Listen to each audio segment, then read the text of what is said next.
নমস্কার, আপনারা দেখছেন দুর্নিবার বাংলার সঙ্গে আমি শ্রীময়ী। পুজো এসে গেছে, মা আসছেন আমাদের ঘরে।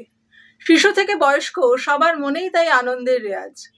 কিন্তু আনন্দ উৎসবের মাঝখানে আমরা তাদের ভুলে যাচ্ছি না তো, যারা মাটি থেকে মাকে প্রতিমার রূপ দিয়েছেন? ঠিক ধরেছেন, আমি বলছি সেই সব শিল্পীদের কথা যারা মাকে প্রতিমা রূপে সাজিয়ে তুলেছেন। আজকে দুর্নিবার বাংলার সঙ্গে আমি শ্রীময়ী চলে এসেছি কুমোরটুলিতে। আপনারা ঘুরে দেখে নিন এখানকার পুজোর প্রস্তুতি পর্ব এবং শুনে নিন শিল্পীদের জীবন বৃত্তান্তের কথা। কুমোরটুলির গল্প। দুর্গাপুজো এসে গেছে।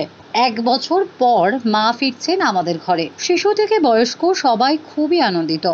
কিন্তু মাটি থেকে ধীরে ধীরে প্রতিমা গড়ে তোলেন যে মানুষগুলো, তাদের জীবন কাহিনী, জীবন সংগ্রাম আমাদের অজানা। আড়ালে থেকে যারা প্রতিমাকে সার্থক রূপ দেন তারা হলেন শিল্পী। এই শিল্পীদের আপনাদের সামনে তুলে ধরতে আজকে কুমোরটুলির গল্প। কুমোরটুলিতে এখন সাজো সাজো রব। কুমোরটুলির শিল্পীরা এখন খুবই ব্যস্ত। চলছে মায়ের মণ্ডপে যাওয়ার শেষ মুহূর্তের প্রস্তুতি।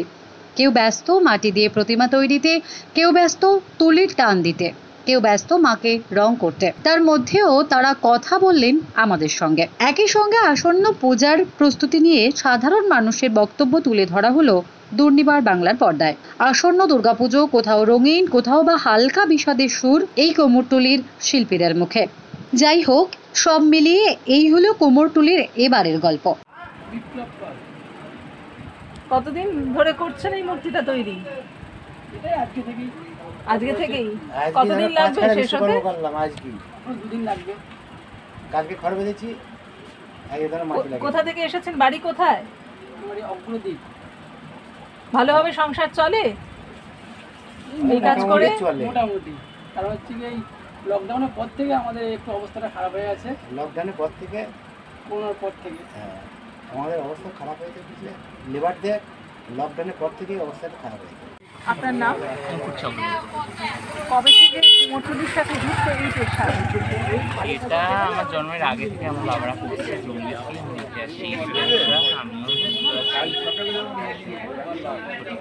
কি কি পাওয়া যায় আপনার দোকানে? যেমন মালা পাওয়া যায়, ছাদ মালা আছে, পদ্ম আছে, কলকা আছে, সবই পাওয়া যায়। মাকে সাজানোর জন্য এই যে উপকরণ, এগুলো মানে যারা ক্রেতা, যারা আপনার কাছে আসে, কি মানে কিভাবে নেয়, কি কি তারা বেশি পছন্দ করেন? প্রতি বছরই নতুন নতুন আইটেমস সবই নিতে চাই, একটু অন্যরকম টাইপের সব রকমই আইটেম। চাঁদমালা খেলা তো আছেই, তার সাথে প্যান্ডেলের জন্য ঠাকুর করা আছে, এই সব তো নেবেই। মা তো থিমেও পুজিত হন, থিমের মূর্তিতেও পুজিত হন, আবার ট্র্যাডিশনাল মূর্তিতেও, সাবেকি মূর্তিতেও পুজিত হন। তো সব রকম উপকরণে কি পাওয়া যাবে আপনার কাছে? মোটামুটি পাওয়া যায়, মোটামুটি সব রকমই পাওয়া যায়। এবার দু একটা আইটেমস হয়তো পাওয়া যায় না, সেটা একদিকে পড়াশোনা আর একদিকে কাজ, আমি দোকান সামলান, দুটো একসাথে কীভাবে দেখছেন? বাবা আছে, বাবা বসে, যেটুকু আমি ফাঁক টাইমটা পাই সেটা আমি চালাই। এই পুজোর সময় কি বিক্রি বেশি থাকে? সারা বছরই হয়, এখন একটু পিক সিজন বলে এখন একটু বেশি, তো সারা বছর টুকটাক চলে। আপনার নাম? আমার নাম কাশীনাথ পাল। কিভাবে এই পেশায় এলেন? কবে থেকে আসেন এই পেশাতে? আমি এসেছি এই পেশায় নকশাল পিরিয়ডে, 72 সালে এসেছি। আমার এখানে জ্যাঠামশাইয়ের দোকান আছে, জ্যাঠামশাইয়ের দোকানে তখন ছোটোবেলায় বাবা তখন ইচ্ছা হলো যে ঠাকুরের কাছে শিখব, তখন থেকেই এই চলছে এই কর্ম। রোদ, ঝড়, জল, বৃষ্টি সবসময় তো আপনি প্রতিমা তৈরি করেন, কি কি অসুবিধার সম্মুখীন হন সেগুলো তৈরি করার সময়? অসুবিধে তো আমাদের কাছে যথেষ্ট আছে। যেমনি কিছুদিন আগে বৃষ্টি হচ্ছিল, তখন আমাদের অসুবিধে। তা আমাদের মানে কাজটা হচ্ছে ছড়িয়ে ছিটিয়ে কাজ, তো রোদ একটুখানি দরকার, আবার না হলে কাজগুলো কমপ্লিট করা যায় না, মানে খুবই অসুবিধা হয়। তারপরে লেবার প্রবলেমটা আরও বেশি আমাদের কাজের মধ্যে, এটা হচ্ছে বিশাল সমস্যা আমাদের কাছে। পরবর্তী প্রজন্ম কি এই পেশায় আসতে চাইছে? কীরকম উৎসাহ বোধ করছে তারা? পরবর্তী প্রয়োজন মানে আমারই ছেলে আসেনি, কেন এই কাজে কোনো লাইফ নেই। সুনাম আছে, মানে নাম আছে, যশ আছে, ভালোবাসে, কিন্তু আমাদের লাইফ নেই। আপনারা যে এত প্রতিমা তৈরি করেন, সব তো মণ্ডপে পৌঁছয় এবং সেখানে প্রতিমা সবাই দেখে, কিন্তু আপনাদেরকে চিনতে পারে কি সবাই? হ্যাঁ, চিনতে না পারলে আমার তো যা কাস্টমার আছে মোটামুটি আমি একটা তো করি। আমার এটা দোকানটা হচ্ছে আমার শ্বশুরের দোকান, আজকে আমি চালাচ্ছি এটা 35 বছর। এর আগে আমি বাইরে সব কাজকর্ম করতাম। তা আমার যা কাস্টমার আছে 50 বছর 60 বছর এরকম সব কাস্টমার, পুরনো কাস্টমার। প্রতিমা তৈরি করে সংসার চলে, কিরকম রুজি রোজগার হয় তাতে? আমাদের ওই ডাল ভাত কোন রকমের চলে, বুঝেছেন তো। খুব বললাম একটাই কথা, লাইফ নেই আমাদের কাছে যে আমি এতদিন কাজ করছি যে আমার 10 লাখ টাকা 5 লাখ টাকা ব্যাংক ব্যালেন্স, সেটা আমার নেই। আমি মনের খাচ্ছি, আনন্দে কাজ করেন। হ্যাঁ খাচ্ছি, চলছে, এই হচ্ছে আমাদের কর্ম, এইভাবেই আমাদের জীবিকা চলছে। সরকারের কাছ থেকে কোনো বিশেষ সুবিধা পান কি?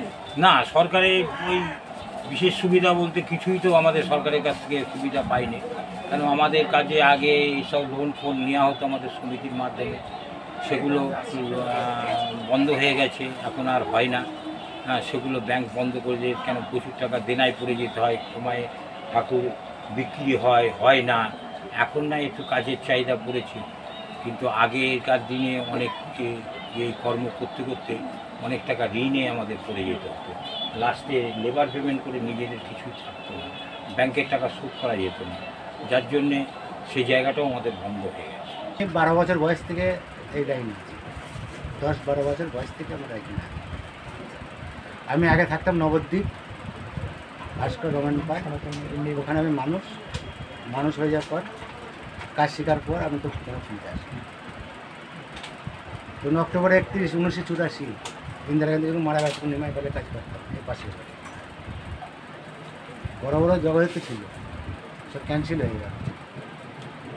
মানে আপনি যা দেবেন আমি তাই তৈরি করি। মানে আপনি থিমের ঠাকুরও তৈরি করেন, আবার সাবেকি ঠাকুরও তৈরি করেন। কোনটা করতে বেশি ভালো লাগে, নাকি সবটাই ভালো লাগে? সবটাই ভালো লাগে, যেটা দেবেন সেটাই তৈরি করতে হবে। কতদিন লাগে একটি প্রতিমা পুরোপুরি একটা তৈরি প্রতিমা হতে? যদি থিমের ঠাকুর হয় ধরুন 15-20 দিনের নিচে হবে না। এবছর কটা প্রতিমা তৈরি করেছেন? এই যে এখানে ধরুন 13টা আছে না, এখানে আমাদের এখানে ধরুন 13টা আছে। 13টা খদ্দের বাড়ি আছে, বাড়িতেও ঠাকুর আছে, বাংলা ঠাকুর। প্রতিমা তৈরি করে কিরকম রুজি রোজগার হয়, সংসার চলে? আমাদের ধরুন আমরা তো মালিক না, আমরা কারিগর, আমরা হচ্ছে কারিগর। মালিক কি হয় না হয় আমাদের বলবো না, আমরা লেবার, ওই জন্য হচ্ছে আমরা লেবার। ক্যামেরায় অভিকের সঙ্গে শ্রীময়ীর রিপোর্ট, দুর্নিবার বাংলা নিউজ।